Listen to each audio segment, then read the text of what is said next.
ಒಂದು under writing ಅನ್ನೋದು ಒಂದು ಕಾಂಟ್ರಾಕ್ಟ್ ಅಂತ. ಆ ಒಂದು ಕಾಂಟ್ರಾಕ್ಟ್ ಯಾರ ನಡುವೆ ಏರ್ಪಟ್ಟಿರ್ತಕ್ಕಂಥ ಒಂದು ಕಾಂಟ್ರಾಕ್ಟ್ ಅಂತ ಹೇಳೋದಾದ್ರೆ ಇಲ್ಲಿ ಕಂಪನಿ ಮತ್ತೆ ಅಂಡರ್ ರೈಟರ್ಸ್ ನಡುವೆ ಏರ್ಪಟ್ಟಿರ್ತಕ್ಕಂಥ ಒಂದು ಕಾಂಟ್ರಾಕ್ಟ್ ಅಂತ ಹೇಳಬೇಕಾಗಿರತ್ತೆ. ಅವರಿಬ್ರು ಕೂಡ ಒಂದು ಕಾಂಟ್ರಾಕ್ಟ್ ಆರ್ ಒಂದು ಅಗ್ರಿಮೆಂಟ್ ಅನ್ನ ಮಾಡ್ಕೊಳ್ತಾರೆ. ಏನಪ್ಪಾ ಅಂತ ಹೇಳೋದಾದ್ರೆ ಈ ಒಂದು ಕಂಪನಿಯಲ್ಲಿ ಇರ್ತಕ್ಕಂಥ ಶೇರ್ಸ್ ಏನಿರುತ್ತೆ ಆ ಒಂದು ಕಂಪನಿಯ ಶೇರ್ಸ್ ಅನ್ನ ಅಂಡರ್ ರೈಟರ್ಸ್ ಒಂದು ಗ್ಯಾರಂಟಿಯನ್ನ ಕೊಡ್ತಾರೆ. ದಟ್ ಈಸ್ ನಿಮ್ಮ ಒಂದು ಕಂಪನಿ ಶೇರ್ಸ್ ಅನ್ನ ನಾನು ತಗೊಂಡೋಗಿ ಪಬ್ಲಿಕ್ ಅಲ್ಲಿ ಇಶ್ಯೂ ಮಾಡ್ತೀನಿ, ಸಬ್ಸ್ಕ್ರೈಬ್ ಮಾಡಿಸ್ತೀನಿ ಅನ್ನೋ ಒಂದು ಗ್ಯಾರಂಟಿಯನ್ನ ಕೊಡ್ತಾನೆ. ಆ ಒಂದು ಏನು ಅಂಡರ್ ರೈಟರ್ಸ್ ಆ ಒಂದು ಕಂಪನಿಯ ಶೇರ್ಸ್ ನ ಪಬ್ಲಿಕ್ ಅಲ್ಲಿ ಇಶ್ಯೂ ಮಾಡ್ತೀನಿ, ನಿಮ್ಮ ಪಬ್ಲಿಕ್ ಅಲ್ಲಿ ಸಬ್ಸ್ಕ್ರೈಬ್ ಮಾಡ್ತೀನಿ ಅಂತ ಏನು ಶೇರ್ಸ್ ನ ತಗೊಂಡು ಹೋಗ್ತಾನೆ ಆ ಒಂದು ಕಂಪನಿಯಲ್ಲಿ ಇರ್ತಕ್ಕಂಥ ಒಂದು ಬ್ಯಾಲೆನ್ಸ್ ಶೇರ್ಸ್ ನ ಅದನ್ನೇ ನಾವಿಲ್ಲಿ ಅಂಡರ್ ರೈಟಿಂಗ್ ಆಫ್ ಶೇರ್ಸ್ ಅಂತ ಹೇಳ್ಬಿಟ್ಟು ನಾವು ಹೇಳ್ತೀವಿ. ದೆನ್ ಅದೇ ರೀತಿಯಲ್ಲಿ ಈ ಒಂದು ಅಂಡರ್ ರೈಟಿಂಗ್ ಆಫ್ ಶೇರ್ಸ್ ಅಲ್ಲಿ ಕಂಪನಿ ಮತ್ತೆ ಅಂಡರ್ ರೈಟರ್ಸ್ ನಡುವೆ ಇರ್ತಕ್ಕಂಥ ಒಂದು ಕಾಂಟ್ರಾಕ್ಟ್ ಏನಿದೆ, ಅಗ್ರಿಮೆಂಟ್ ಏನಿದೆ ಅದನ್ನ ನಾವು ಅಂಡರ್ ರೈಟಿಂಗ್ ಅಂತ ಹೇಳ್ಬಿಟ್ಟು ನಾನು ಹೇಳಿದೆ. ಹಾಗಾದ್ರೆ ಇಲ್ಲಿ ಅಂಡರ್ ರೈಟರ್ಸ್ ಅಂದ್ರೆ ಯಾರಪ್ಪ ಅಂತ ಹೇಳೋದಾದ್ರೆ ದೆನ್ ಅಂಡರ್ ರೈಟರ್ ಅಂದ್ರೆ ಯಾರಪ್ಪ ಅಂತ ಹೇಳೋದಾದ್ರೆ ಇಲ್ಲಿ underwriter is a person or institution or company or bank who agrees to take up the shares not subscribed for by the public ಅಂತ ಹೇಳ್ತೀವಿ. ಅಂದ್ರೆ under writer is a person or institution who agrees to take up the shares not subscribed for by the public ಅಂತ ಹೇಳ್ತೀವಿ. ಅಂದ್ರೆ ಇಲ್ಲಿ under writers ಅಂತ ಹೇಳೋದಾದ್ರೆ ಇಲ್ಲಿ ಆ ಅಂಡರ್ ರೈಟರ್ಸ್ ಯಾರೇ ಒಬ್ಬ ಪರ್ಸನ್ ಆಗಿರಬಹುದು ಅಥವಾ ಯಾವುದೇ ಒಂದು ಇನ್ಸ್ಟಿಟ್ಯೂಷನ್ ಆಗಿರಬಹುದು. ಆ ಒಂದು ಅಂಡರ್ ರೈಟರ್ಸ್ ಅನ್ನೋದು ಪರ್ಸನ್ ಆಗಿರಬಹುದು ಅಥವಾ ಯಾವುದೇ ಒಂದು ಇನ್ಸ್ಟಿಟ್ಯೂಷನ್ ಆಗಿರಬಹುದು. ಅವ್ರೇನ್ ಮಾಡ್ತಾರಪ್ಪ ಅಂತ ಹೇಳೋದಾದ್ರೆ ಆ ಒಂದು ಕಂಪನಿ ಶೇರ್ಸ್ ಸಬ್ಸ್ಕ್ರೈಬ್ ಆಗದಿರ ಏನು ಹಾಗೆ ಉಳ್ಕೊಂಡಿರುತ್ತೆ ಕಂಪನಿ ಶೇರ್ಸ್ ಅನ್ನ, ಆ ಒಂದು ಕಂಪನಿ ಶೇರ್ಸ್ ಅನ್ನ ನಾನು ಪಬ್ಲಿಕ್ ಅಲ್ಲಿ ಇಶ್ಯೂ ಮಾಡ್ತೀನಿ ಆರ್ ಸಬ್ಸ್ಕ್ರೈಬ್ ಮಾಡಿಸ್ತೀನಿ ನಿನ್ನ ಕಂಪನಿ ಶೇರ್ಸ್ ಅನ್ನ ಅಂತ ಹೇಳ್ಬಿಟ್ಟು ಒಬ್ಬ ಪರ್ಸನ್ ಆರ್ ಇನ್ಸ್ಟಿಟ್ಯೂಷನ್ಸ್ ಅಗ್ರಿ ಮಾಡ್ಕೊಂಡು ತಗೊಂಡು ಹೋಗ್ತಾರೆ. ಆ ಒಂದು ಅಗ್ರಿ ಮಾಡ್ಕೊಂಡು ಆ ಒಂದು ಕಂಪನಿ ಶೇರ್ಸ್ ನ ಯಾರು ತಗೊಂಡು ಹೋಗ್ತಾರೆ ಅವ್ರನ್ನೇ ನಾವಿಲ್ಲಿ ಅಂಡರ್ ರೈಟರ್ ಅಂತ ಹೇಳ್ಬಿಟ್ಟು ನಾವು ಕರಿಬೇಕಾಗಿರುತ್ತೆ.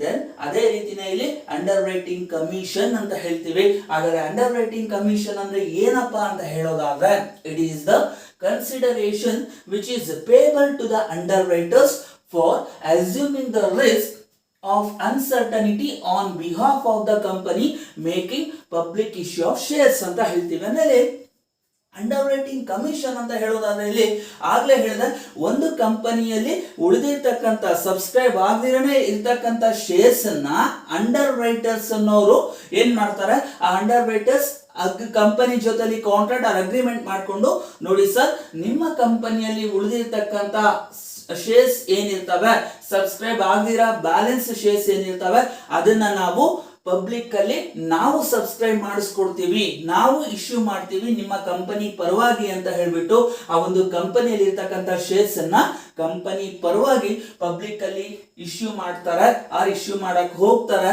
ಸೊ ಹಾಗಾಗಿ ಇಶ್ಯೂ ಮಾಡಬೇಕಾಗಿದ್ರೆ ಅಥವಾ ಸಬ್ಸ್ಕ್ರೈಬ್ ಮಾಡಿಸ್ಬೇಕಾಗಿದ್ರೆ ಅವರು ಫ್ಯೂಚರ್ ಅನ್ಸರ್ಟನಿಟಿ ದಟ್ ಈಸ್ ಆ ಒಂದು ರಿಸ್ಕ್ ನ ಏನ್ ತಗೊಂಡಿರ್ತಾರೆ ಆ ಒಂದು ರಿಸ್ಕ್ ಕಂಪನಿಯ ರಿಸ್ಕ್ ಅಂದ್ರೆ ಕಂಪನಿ ಶೇರ್ಸ್, ಆ ಕಂಪನಿ ಶೇರ್ಸ್ ನ ಕಂಪನಿ ಪರವಾಗಿ ಪಬ್ಲಿಕ್ ಅಲ್ಲಿ ಯಾರು ಇಶ್ಯೂ ಮಾಡಕ್ ಹೋಗ್ತಾರೆ, ಸಬ್ಸ್ಕ್ರೈಬ್ ಮಾಡಕ್ ಹೋಗ್ತಾರೆ, that is under writers.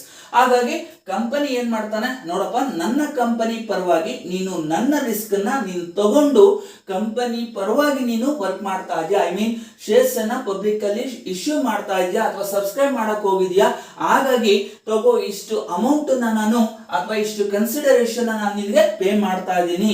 So ಆ ಒಂದು ಕನ್ಸಿಡರೇಷನ್ ಅವ್ರ ಅಮೌಂಟ್ ನ ಏನು ಕಂಪನಿ ಅವನು ಅಂಡರ್ ರೈಟರ್ಸ್ ಗೆ ಕೊಡ್ತಾನೆ ಅದನ್ನೇ ನಾವಿಲ್ಲಿ that is under writing commission ಅಂತ ಹೇಳ್ಬಿಟ್ಟು ನಾವು ಕರಿಬೇಕಾಗಿರುತ್ತೆ. ಹಾಗಾದ್ರೆ ಅಂಡರ್ ರೈಟಿಂಗ್ ಕಮಿಷನ್ ಯಾರಿಗೆ ಕೊಡೋದು, ಕಂಪನಿಯವನು ಅಂಡರ್ ರೈಟರ್ಸ್ ಗೆ ಕೊಡ್ತಾರೆ. ಏನಕ್ಕೆ ಕೊಡುವಂತದ್ದು ಅಂತ ಹೇಳೋದಾದ್ರೆ ಕಂಪನಿಯ ಶೇರ್ಸ್ ನ ಪಬ್ಲಿಕ್ ಅಲ್ಲಿ ಇಶ್ಯೂ ಮಾಡ್ತೀನಿ ಅಂತ ಸಬ್ಸ್ಕ್ರೈಬ್ ಮಾಡಿಸ್ತೀನಿ ಅಂತ ಏನ್ ಮಾಡ್ತಾನೆ ಅಂಡರ್ ರೈಟರ್ಸ್ ತಗೊಂಡು ಹೋಗ್ತಾನೆ. ಹಾಗಾದ್ರೆ ಕಂಪನಿ ಪರವಾಗಿ ಅವನು ರಿಸ್ಕ್ ನ ಅವನು ತಗೊಂಡು ಪಬ್ಲಿಕ್ ಅಲ್ಲಿ ಇಶ್ಯೂ ಮಾಡಕ್ ಹೋಗ್ತಾನೆ ಅಂತ ಹೇಳೋದಾದ್ರೆ ಕಂಪನಿ ಅವನು ಒಂದಷ್ಟು ಕನ್ಸಿಡರೇಷನ್ ಪೇ ಮಾಡ್ಬೇಕಾಗಿರತ್ತೆ. ಆ ಒಂದು ಕನ್ಸಿಡರೇಷನ್ ನಾವಿಲ್ಲಿ ಅಂಡರ್ ರೈಟಿಂಗ್ ಕಮಿಷನ್ ಅಂತ ಹೇಳ್ತೀವಿ. ಯಾರಿಗೆ ಪೇ ಮಾಡೋದು, ಅಂಡರ್ ರೈಟರ್ಸ್ ಗೆ. ದೆನ್ ಇಷ್ಟೆಲ್ಲ ಆದ್ಮೇಲೆ ನಾವಿಲ್ಲಿ ಟೈಪ್ಸ್ ಆಫ್ ಅಂಡರ್ ರೈಟಿಂಗ್ ಅನ್ನ ಕೂಡ ನಾವು ನೋಡ್ಲೇಬೇಕಾಗಿರತ್ತ. ಹಾಗಾದ್ರೆ ಇಲ್ಲಿ ಟೈಪ್ಸ್ ಆಫ್ ಅಂಡರ್ ರೈಟಿಂಗ್ ಅನ್ನ ನಾವು ನೋಡ್ತಾ ಹೋಗೋದಾದ್ರೆ ಇಲ್ಲಿ ನಾವು major 3 types of under writing ಅನ್ನ ನಾವಿಲ್ಲಿ ಕಾಣ್ತಾ ಹೋಗ್ತೀವಿ. ಯಾವ್ದಪ್ಪ ಅಂತ ಹೇಳೋದಾದ್ರೆ complete under writing, partial under writing and firm under writing ಅಂತ ಹೇಳ್ತೀವಿ. ಹಾಗಾದ್ರೆ ಇಲ್ಲಿ ಫಸ್ಟ್ ಕಂಪ್ಲೀಟ್ ಅಂಡರ್ ರೈಟಿಂಗ್ ಅನ್ನ ನಾವು ತಿಳ್ಕೊಳ್ಳೋದಾದ್ರೆ, ಕಂಪ್ಲೀಟ್ ಅಂಡರ್ ರೈಟಿಂಗ್ ಮೀನಿಂಗ್ ಅನ್ನ ನಾವು ತಿಳ್ಕೊಳ್ಳೋದಾದ್ರೆ ಇಲ್ಲಿ ಏನಪ್ಪ ಕಂಪ್ಲೀಟ್ ಅಂಡರ್ ರೈಟಿಂಗ್ ಅಂತ ಹೇಳೋದಾದ್ರೆ ಇಲ್ಲಿ if the entire issue of shares is underwritten by one or more underwriters is called as complete underwriting ಅಂತ ಹೇಳ್ತೀವಿ. ಅಂದ್ರೆ ಒಂದು ಕಂಪನಿಯಲ್ಲಿ ಇರ್ತಕ್ಕಂಥ ಎಂಟೈರ್ ನಂಬರ್ ಆಫ್ ಶೇರ್ಸ್ ಅನ್ನ ಅಂಡರ್ ರೈಟರ್ಸ್ ಏನ್ ಮಾಡ್ತಾರ, ಆ ಒಂದು ಕಂಪನಿಯಲ್ಲಿ ಇರ್ತಕ್ಕಂಥ ಎಲ್ಲಾ ಶೇರ್ಸ್ ನ ಕೂಡ ನಾವೇ ಇಶ್ಯೂ ಮಾಡ್ತೀವಿ ಪಬ್ಲಿಕ್ ಗೆ ಅಂತ ಹೇಳ್ಬಿಟ್ಟು ಅಗ್ರಿ ಮಾಡ್ಕೊಂಡು ತಗೊಂಡು ಹೋಗ್ತಾನೆ. ಅದನ್ನ ನಾವಿಲ್ಲಿ ಕಂಪ್ಲೀಟ್ ಅಂಡರ್ ರೈಟಿಂಗ್ ಅಂತ ಹೇಳ್ತೀವಿ. ಎಕ್ಸಾಂಪಲ್, ಯಾವ್ದೋ ಒಂದು XYZ ಕಂಪನಿ ಇದೆ ಅಂತ ನಾವು ಇಟ್ಕೊಳ್ಳೋದಾದ್ರೆ ಆ ಒಂದು XYZ ಕಂಪನಿಯಲ್ಲಿ ಒಂದು 10,000 ನಂಬರ್ ಆಫ್ ಶೇರ್ಸ್ ಇದೆ. 10,000 ನಂಬರ್ ಆಫ್ ಶೇರ್ಸ್ ಇದೆ. ಆ 10,000 ನಂಬರ್ ಆಫ್ ಶೇರ್ಸ್ ನ ಏನ್ ಮಾಡ್ಬೇಕು, ಕಂಪನಿ ಪಬ್ಲಿಕ್ ಗೆ ಇಶ್ಯೂ ಮಾಡಬೇಕು. ಈ ರೀತಿ ಆ ಒಂದು ಕಂಪನಿಯಲ್ಲಿ ಇರ್ತಕ್ಕಂತ 10,000 ಶೇರ್ಸ್ ಏನಿದಾವೆ, ಆ 10,000 shares entire number of shares ನ ಅಂಡರ್ ರೈಟರ್ಸ್ ನಾವೇ ಇಶ್ಯೂ ಮಾಡ್ತೀವಿ ಅಂತ ಅಗ್ರಿ ಮಾಡ್ಕೊಂಡು ತಗೊಂಡು ಹೋಗ್ತಾರೆ. ಅದನ್ನ ನಾವಿಲ್ಲಿ ಕಂಪ್ಲೀಟ್ ಅಂಡರ್ ರೈಟಿಂಗ್ ಅಂತ ಹೇಳ್ಬಿಟ್ಟು ನಾವು ಕರಿಬೇಕಾಗಿರತ್ತೆ. ದೆನ್ ಅದೇ ರೀತಿನ ಇಲ್ಲಿ second one, that is partial under writing ಅಂತ ಹೇಳ್ತೀವಿ. ಹಾಗಾದ್ರೆ ಇಲ್ಲಿ ಪಾರ್ಷಿಯಲ್ ಅಂಡರ್ ರೈಟಿಂಗ್ ಅಂದ್ರೆ ಏನಪ್ಪ ಅಂತ ಹೇಳೋದಾದ್ರೆ, a partial underwriting is one under which a part of the issue of shares of a company is underwritten by one or more underwriters ಅಂತ ಹೇಳ್ತೀವಿ. ಅಂದ್ರೆ ಪಾರ್ಷಿಯಲ್ ಅಂಡರ್ ರೈಟಿಂಗ್ ಅಂತ ಹೇಳೋದಾದ್ರೆ ಇಲ್ಲಿ ಒಂದು ಕಂಪನಿಯಲ್ಲಿ ಇರ್ತಕ್ಕಂಥ ಶೇರ್ಸ್ ಅಲ್ಲಿ ಒಂದಷ್ಟು ಸರ್ಟನ್ ಪಾರ್ಟ್ ಆಫ್ ಶೇರ್ಸ್ ನ ಮಾತ್ರ ಅಂಡರ್ ರೈಟರ್ಸ್ ಈ ಒಂದು ಶೇರ್ಸ್ ನ ನಾನು ಪಬ್ಲಿಕ್ ಅಲ್ಲಿ ಇಶ್ಯೂ ಮಾಡ್ತೀನಿ ಅಂತ ಅಗ್ರಿ ಮಾಡ್ಕೊಂಡು ತಗೊಂಡು ಹೋಗ್ತಾನೆ. ಅದನ್ನೇ ನಾವಿಲ್ಲಿ ಪಾರ್ಷಿಯಲ್ ಅಂಡರ್ ರೈಟಿಂಗ್ ಅಂತ ಹೇಳ್ತೀವಿ. ಆಗ್ಲೇ ನಾನು ಹೇಳಿದ ಕಂಪ್ಲೀಟ್ ಅಂಡರ್ ರೈಟಿಂಗ್ ಅನ್ನ ಎಕ್ಸ್ಪ್ಲೇನ್ ಮಾಡ್ಬೇಕಾದ್ರೆ ಒಂದು ಎಕ್ಸಾಂಪಲ್ ನ ಕೊಟ್ಟಿದ್ದ. ಅದೇ ಎಕ್ಸಾಂಪಲ್ ನಾನು ಇಲ್ಲಿ ತಗೊಳ್ಳೋದಾದ್ರೆ ಇಲ್ಲಿ XYZ ಅನ್ನೋ ಒಂದು ಕಂಪನಿ ಇದೆ. ಆ ಒಂದು XYZ ಕಂಪನಿಯಲ್ಲಿ ಎಷ್ಟು ನಂಬರ್ ಆಫ್ ಶೇರ್ಸ್ ಇದೆ ಅಂತ ಹೇಳಿದ 10,000 ನಂಬರ್ ಆಫ್ ಶೇರ್ಸ್. ಆ ಎಂಟೈರ್ 10,000 ನಂಬರ್ ಆಫ್ ಶೇರ್ಸ್ ನ ಕೂಡ ಪಬ್ಲಿಕ್ ಅಲ್ಲಿ ನಾನೇ ಇಶ್ಯೂ ಮಾಡ್ಕೊಡ್ತೀನಿ ಅಂತ ಹೇಳ್ಬಿಟ್ಟು, ಪಬ್ಲಿಕ್ ಅಲ್ಲಿ ನಾನೇ ಸಬ್ಸ್ಕ್ರೈಬ್ ಮಾಡಿಸ್ಕೊಡ್ತೀನಿ ಅಂತ ಹೇಳ್ಬಿಟ್ಟು ಅಂಡರ್ ರೈಟರ್ಸ್ ತಗೊಂಡೋದ್ರೆ ಅದನ್ನ ನಾವು ಕಂಪ್ಲೀಟ್ ಅಂಡರ್ ರೈಟಿಂಗ್ ಅಂತ ಹೇಳ್ತೀವಿ. ಅದೇ ರೀತಿ ಆ ಕಂಪನಿಯಲ್ಲಿ ಏನು 10,000 ಶೇರ್ಸ್ ಇತ್ತು, ಆ 10,000 ಶೇರ್ಸ್ ಅಲ್ಲಿ certain part of shares, that is it may be 8,000 ಆಗ್ಬೋದು ಅಥವಾ 5,000 ಆಗ್ಬೋದು, 9,000 ಆಗ್ಬೋದು. ಅಂದ್ರೆ ಇರ್ತಕ್ಕಂತ ಒಂದು ಶೇರ್ಸ್ ಬಂದು 10,000 ನಂಬರ್ ಆಫ್ ಶೇರ್ಸ್ ಇತ್ತು. ಅದರಲ್ಲಿ 10,000 ಶೇರ್ಸ್ ನ ತಗೊಂಡೋಗೋದಿಲ್ಲ, ಅದ್ರ ಬದಲಾಗಿ ಅದರಲ್ಲಿ ಒಂದಷ್ಟು ನಂಬರ್ ಆಫ್ ಶೇರ್ಸ್ ನ, ಒಂದಷ್ಟು ಪಾರ್ಟ್ ಆಫ್ ಶೇರ್ಸ್ ನ ಅಂಡರ್ ರೈಟರ್ಸ್ ಜವಾಬ್ದಾರಿಯನ್ನ ಒಪ್ಕೊಳ್ತಾರೆ ಅಥವಾ ಗ್ಯಾರಂಟಿಯನ್ನ ಕೊಡ್ತಾರೆ ಕಂಪನಿಗೆ. ನೋಡಿ ಸರ್, ನಿಮ್ಮ ಕಂಪನಿಯಲ್ಲಿ 10,000 ಇದೆ, ಎಕ್ಸಾಂಪಲ್ ಒಂದು 5,000 ಶೇರ್ಸ್ ಅನ್ನ ನಾನು ನಿಮ್ಮ ಪರವಾಗಿ ನಾನು ನಿಮ್ಮ ಕಂಪನಿಯಲ್ಲಿ ಇರ್ತಕ್ಕಂಥ 10,000 ನಂಬರ್ ಆಫ್ ಶೇರ್ಸ್ ಅಲ್ಲಿ ಒಂದು 5,000 ಶೇರ್ಸ್ ನ ಪಬ್ಲಿಕ್ ಗೆ ನನ್ನ ಕಡೆಯಿಂದ ಇಶ್ಯೂ ಮಾಡ್ಕೊಡ್ತೀನಿ ಅಥವಾ ಸಬ್ಸ್ಕ್ರೈಬ್ ಮಾಡ್ಕೊಡ್ತೀನಿ. ಸೊ ಆಮೇಲೆ ಇರ್ತಕ್ಕಂಥ ಎಂಟೈರ್ ನಂಬರ್ ಆಫ್ ಶೇರ್ಸ್ ನ ಅಂಡರ್ ರೈಟರ್ಸ್ ತಗೊಂಡು ಹೋಗ್ತಾ ಇಲ್ಲ, ಏನ್ ಮಾಡ್ತಾ ಇದಾರೆ, ಅದರಲ್ಲಿ ಸರ್ಟನ್ 5,000 6,000 8,000 ನಂಬರ್ ಆಫ್ ಶೇರ್ಸ್ ಮಾತ್ರ ಅಗ್ರಿ ಮಾಡ್ಕೊಂಡು ತಗೊಂಡು ಹೋಗ್ತಾರೆ ಇಶ್ಯೂ ಮಾಡ್ಲಿಕ್ಕೆ. ಅದನ್ನೇ ನಾವಿಲ್ಲಿ ಅಂತ ಹೇಳ್ತೀವಿ ಪಾರ್ಷಿಯಲ್ ಅಂಡರ್ ರೈಟಿಂಗ್ ಅಂತ ಹೇಳ್ತೀವಿ. ಇನ್ನು last one, that is firm under writing ಅಂತ ಹೇಳ್ತೀವಿ. ಹಾಗಾದ್ರೆ ಫರ್ಮ್ ಅಂಡರ್ ರೈಟಿಂಗ್ ಅಂದ್ರೆ ಏನಪ್ಪಾ ಅಂತ ಹೇಳೋದಾದ್ರೆ ಇಲ್ಲಿ when an underwriter agrees to buy a definite number of shares in addition to the shares underwritten by him is called firm underwriting ಅಂತ ಹೇಳ್ತೀವಿ. ಅಂದ್ರೆ ಒಂದು ಕಂಪನಿಯಲ್ಲಿ ಏನಿತ್ತು ಆ ಒಂದು ಕಂಪನಿ ಶೇರ್ಸ್ ನ, ಆ ಒಂದು ಕಂಪನಿ ಶೇರ್ಸ್ ಅಲ್ಲಿ ನೋಡಿ ಸರ್, ನಿಮ್ಮ ಕಂಪನಿ ಶೇರ್ಸ್ ನ ನಾನು ಪಬ್ಲಿಕ್ ಅಲ್ಲಿ ಇಷ್ಟು ಇಶ್ಯೂ ಮಾಡ್ಕೊಡ್ತೀನಿ, ಇಷ್ಟಲ್ದಿರಾನೆ ನಾನು ಇಷ್ಟು ನಂಬರ್ ಆಫ್ ಶೇರ್ಸ್ ನಾನೇ ತಗೊಳ್ತೀನಿ, ನಾನೇ ಸಬ್ಸ್ಕ್ರೈಬ್ ಮಾಡ್ತೀನಿ ಅನ್ನೋ ಒಂದು ಗ್ಯಾರಂಟಿಯನ್ನ ಕೊಡ್ತಾನೆ ಯಾರು, ಅಂಡರ್ ರೈಟರ್ ಕಂಪನಿಗೆ. ಅದನ್ನೇ ನಾವಿಲ್ಲಿ ಫರ್ಮ್ ಅಂಡರ್ ರೈಟಿಂಗ್ ಅಂತ ಹೇಳಿ ನಾವು ಕರಿಬೇಕಾಗಿರುತ್ತೆ. ಅಂದ್ರೆ ಫಾರ್ ಎಕ್ಸಾಂಪಲ್ ಈ ಒಂದು ಯಾವುದೋ ಒಂದು XYZ ಕಂಪನಿ ಶೇರ್ಸ್, ಆ ಒಂದು XYZ ಕಂಪನಿ ಶೇರ್ಸ್ ಅಲ್ಲಿ ಎಷ್ಟೋ ಒಂದಷ್ಟು ಶೇರ್ಸ್ ನ ಅಂಡರ್ ರೈಟರ್ ಪಬ್ಲಿಕ್ ಅಲ್ಲಿ ಇಶ್ಯೂ ಮಾಡ್ತಾನೆ. ಇಷ್ಟಾದ್ಮೇಲೆ ನೋಡಿ ಸರ್, ನಾನು ನಿಮ್ಮ ಕಂಪನಿಯಲ್ಲಿ ಇರ್ತಕ್ಕಂಥ ಶೇರ್ಸ್ ನ ಒಂದಿಷ್ಟು ಡೆಫಿನೆಟ್ ದಟ್ ಈಸ್ 10,000 ಅಲ್ಲಿ ಒಂದು 500 ಅಥವಾ 1,000 ಅಥವಾ 2,000 ಇಷ್ಟು ನಂಬರ್ ಆಫ್ ಶೇರ್ಸ್ ಅನ್ನ ನಾನೇ ತಗೊಳ್ತೀನಿ, ನಾನೇ ಸಬ್ಸ್ಕ್ರೈಬ್ ಮಾಡ್ಕೊಳ್ತೀನಿ ಅನ್ನೋ ಒಂದು ಗ್ಯಾರಂಟಿಯನ್ನ ಕೊಡ್ತಾನೆ. ಅದನ್ನೇ ನಾವಿಲ್ಲಿ ಫರ್ಮ್ ಅಂಡರ್ ರೈಟಿಂಗ್ ಅಂತ ಹೇಳ್ಬಿಟ್ಟು ನಾವು ಕರಿಬೇಕಾಗಿರತ್ತೆ. ಸೊ ಇದನ್ನ ನಾವಿಲ್ಲಿ ದಟ್ ಈಸ್ ಈ ಒಂದು ಚಾಪ್ಟರ್ ಅಲ್ಲಿ ನಾವು ಪ್ರಾಬ್ಲಮ್ಸ್ ನ ಮಾಡಬೇಕಾಗಿದ್ರೆ ಈ ಒಂದು ಅಂಡರ್ ರೈಟಿಂಗ್ ಅಂದ್ರೆ ಏನು ಅನ್ನೋದು ನಮ್ಗೆ ಬೇಕಾಗಿತ್ತು, ಅಂಡ್ ಅಂಡರ್ ರೈಟರ್ ಅಂದ್ರೆ ಯಾರು ಅನ್ನೋದು ಕೂಡ ನಾವು ತಿಳ್ಕೋಬೇಕಾಗಿತ್ತು.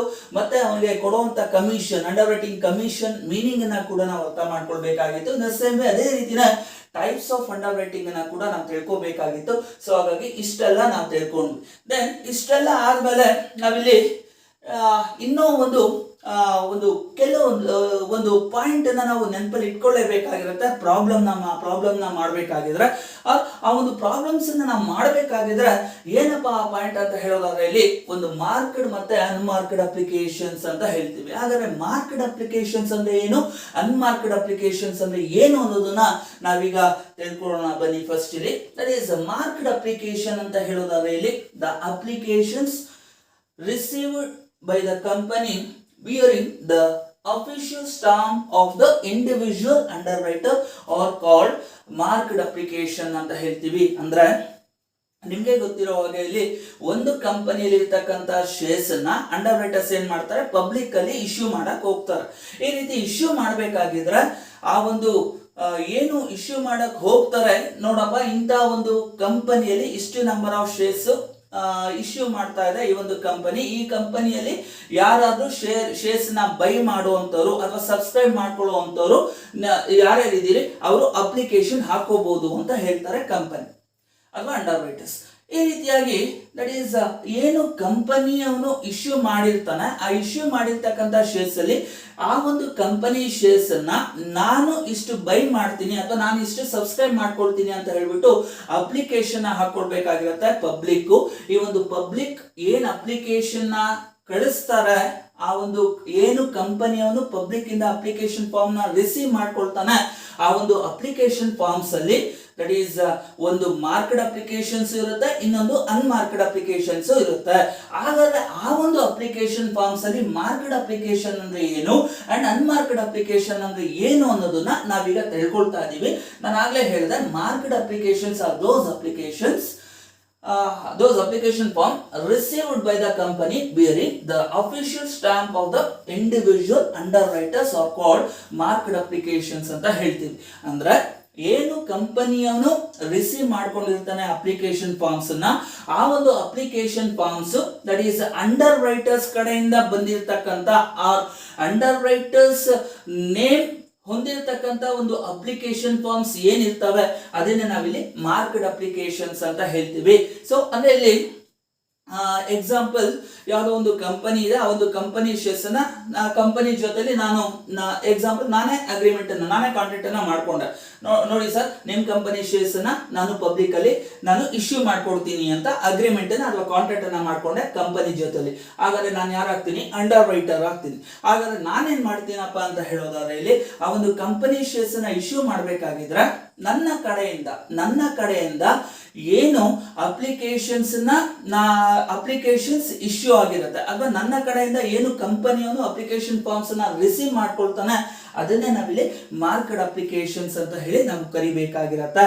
ಸೊ ಇದನ್ನ ಪ್ರಾಬ್ಲಮ್ಸ್ ಮಾಡ್ತಾ ನಿಮಗೆ ಅರ್ಥ ಆಗ್ತಾ ಹೋಗುತ್ತೆ ನೀಟಾಗಿ. ಸೊ ನೆಕ್ಸ್ಟ್ ಇಲ್ಲಿ ಅನ್ಮಾರ್ಕ್ಡ್ ಅಪ್ಲಿಕೇಶನ್ಸ್ ನಾವು ನೋಡೋದಾದ್ರೆ ಇಲ್ಲಿ unmarked applications are those application forms which are received by the company without any name of the underwriters are called unmarked applications ಅಂತ ಹೇಳ್ತೀವಿ. ಅಂದ್ರೆ ಏನು ಒಂದು ಕಂಪನಿ ಅಪ್ಲಿಕೇಶನ್ ಫಾರ್ಮ್ಸ್ ನ ಪಬ್ಲಿಕ್ ಇಂದ ರಿಸೀವ್ ಮಾಡ್ಕೊಳ್ತಾನೆ, ಈ ರೀತಿ ರಿಸೀವ್ ಮಾಡ್ಕೊಂಡಿರ್ತಕ್ಕಂಥ ಅಪ್ಲಿಕೇಶನ್ ಫಾರ್ಮ್ಸ್ ಅಲ್ಲಿ ಅಂಡರ್ ರೈಟರ್ಸ್ ಕಡೆಯಿಂದ ಬಂದಿರೋದಿಲ್ಲ.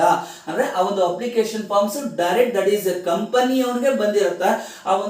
ಆ ತರದ ಅಪ್ಲಿಕೇಶನ್ ಫಾರ್ಮ್ಸ್ ಅನ್ನ ನಾವಿಲ್ಲಿ ಅನ್ಮಾರ್ಕ್ಡ್ ಅಪ್ಲಿಕೇಶನ್ಸ್ ಅಂತ ಹೇಳ್ಬಿಟ್ಟು ನಾವು ಕರಿಬೇಕಾಗಿರತ್ತೆ. ಸೊ ಈ ರೀತಿಯಾಗಿ ಈ ಒಂದು ಕಾನ್ಸೆಪ್ಟ್ ನಾವು ಬೇಸ್ ಆಗಿ ಇಟ್ಕೊಂಡು ನಾವು ಪ್ರಾಬ್ಲಮ್ಸ್ ಅನ್ನ ಮಾಡ್ತಾ ಹೋಗ್ಬೇಕಾಗಿರತ್ತೆ.